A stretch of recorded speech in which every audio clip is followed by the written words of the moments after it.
السلام عليكم ورحمة الله وبركاته. في البداية كل سنة وحضراتكم طيبين.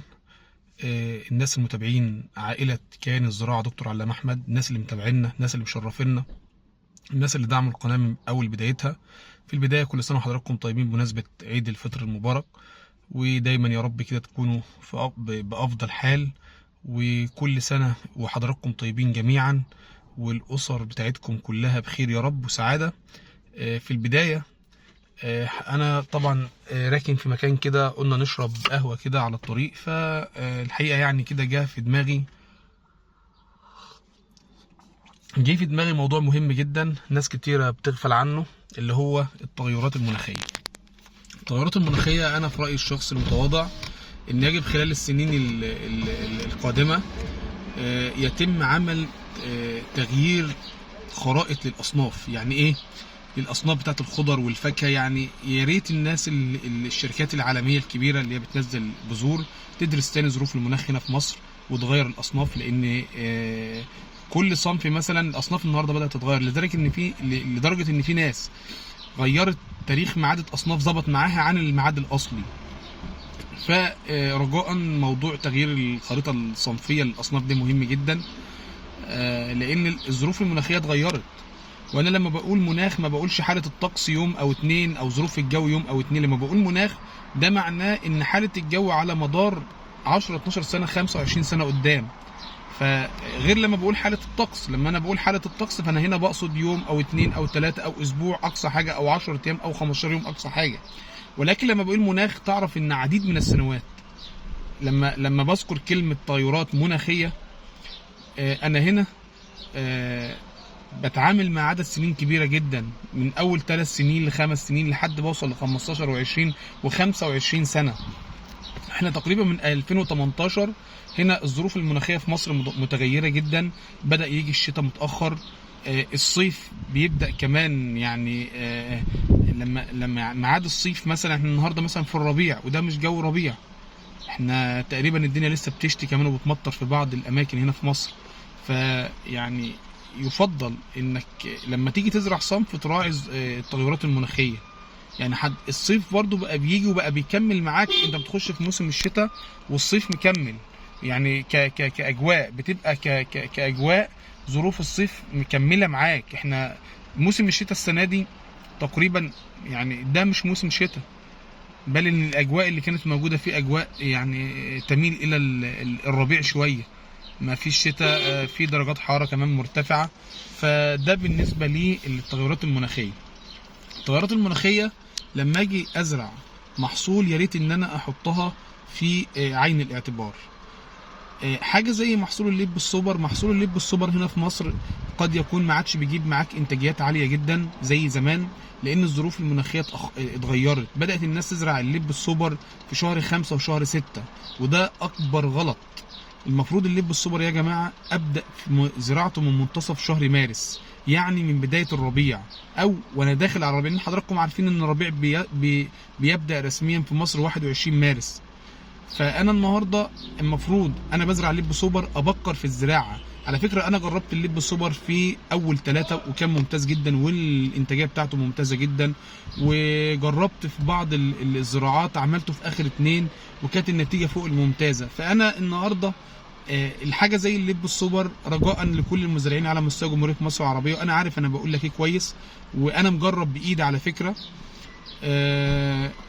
رجاء الناس اللي هتزرع لب سوبر تبكر شويه بالزراعه، بلاش الزراعه اللي في 5 و6، لانها هتخش على صيف هيبقى درجات حراره عاليه جدا، انتشار للعناكب بشراسه، ومش هتقدر تكافحها مهما تكون بترش اي حاجه. العنكبوت الاحمر يا جماعه مجرد ما بينتشر في ارض وبيوصل للذروه او بيوصل لشده الاصابه الشديده مهما ترش، عايز بقى غسيل وتقليب الورقه وترش باغلى حاجه، ومهما ترش برضه العنكبوت الاحمر بيقضي لك في الغالب على المحصول. فانت لما تبكر شويه بالزراعه اللب السوبر من 100 ل 110 يوم اقصى حاجه. فانت لما تبدا في جو درجات حراره فيه منخفضه شويه، على ما يبدا اللب السوبر يخش في طور النضج يكون حضرتك دخلت في 6. فحتى لو جاله عناكب مش هتاثر على الانتاجيه. فلازم ان احنا نراعي هذه الجزئيه. السؤال المعتاد يا باشمهندس نزرع لب سوبر نوع ايه؟ رومي ولا شبح؟ لو حضرتك بتزرع في يعني لو حضرتك بتزرع في ارض طينيه خليك في الرومي، لو حضرتك بتزرع في ارض رمليه خليك في الشبح. ده برضو على فكره بالتجارب. بالاضافه كمان اللب الرومي بيتحمل الحراره شويه عن الشبح. يعني اللب الرومي بيعمل عرش، العرش بتاعه بيبقى كويس جدا، كنمو خضري، فبيغطي الحب بتاعه شويه. فالرومي شويه انا بميل ليه عن تجارب، بميل ليه شويه عن الشبح، ولو كان ان الشبح حبيته كبيره شويه وبياعه، ولكن اللب الرومي يعني متحمل شويه للامراض، متحمل شويه للحراره العاليه، ممكن يكون تزهيره عالي شويه، العقد بتاعه كويس شويه. طب ايه اصناف اللب الرومي اللي موجوده في مصر او اللي موجوده بصفه عامه؟ اللب الرومي اولا بيسموه اللب الجرمه في بعض الدول العربيه. اللب الرومي ليه اللب السوبر، اللب السوبر ليه 3 اصناف. رقم 1 اللب الشبح اللي هو الحبايه الكبيره. رقم 2 اللب الرومي بتلاقي حبايته صغيره شويه. واخيرا لب الدرس اللي هو بتلاقي اللب ليه 3 من عند قمه الحبايه بتلاقيه مدبب 3 سنان او سنين حسب الحجم الحبايه. نيجي برضو للسؤال المعتاد تاني يا باشمهندس، هو انا كل ما يبقى حبايه اللب كبيره قوي كل ما باخد انتاجيه؟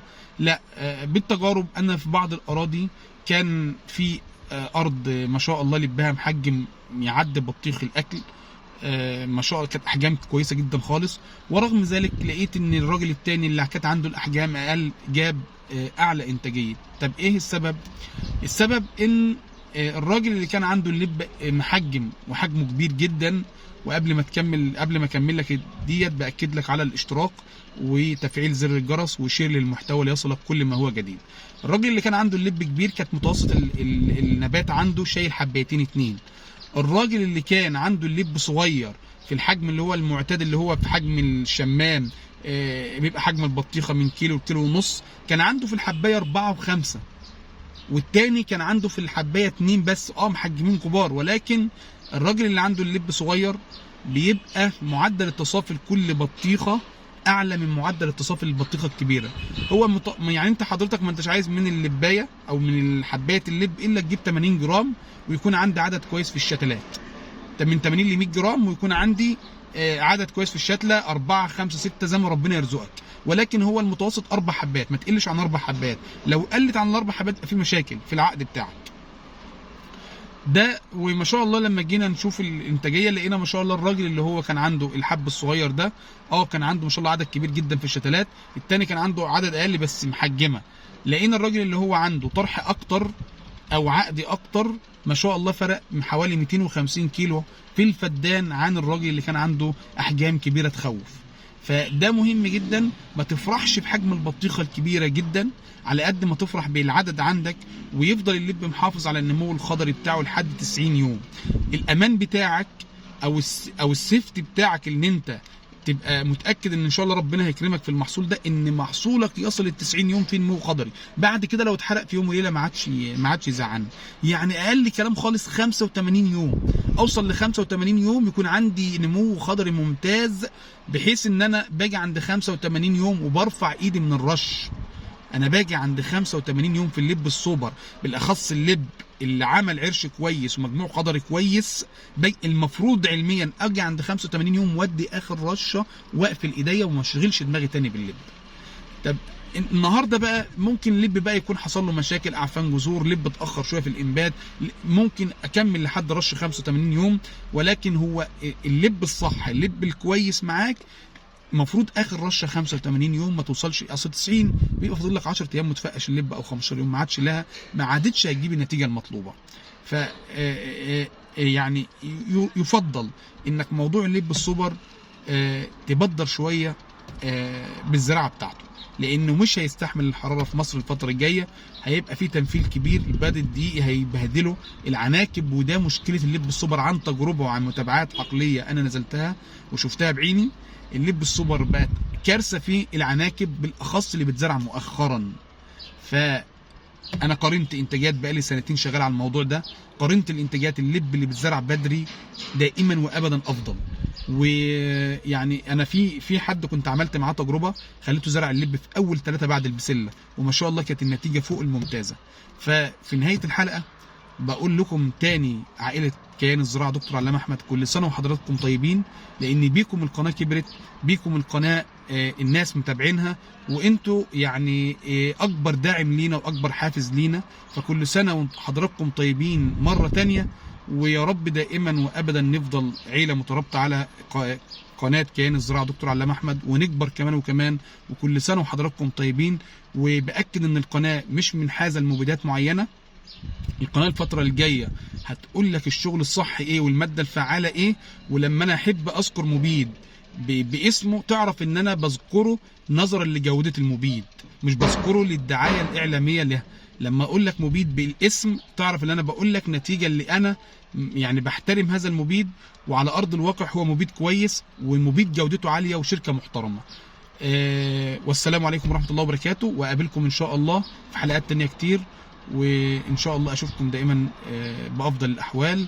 والسلام عليكم ورحمه الله وبركاته.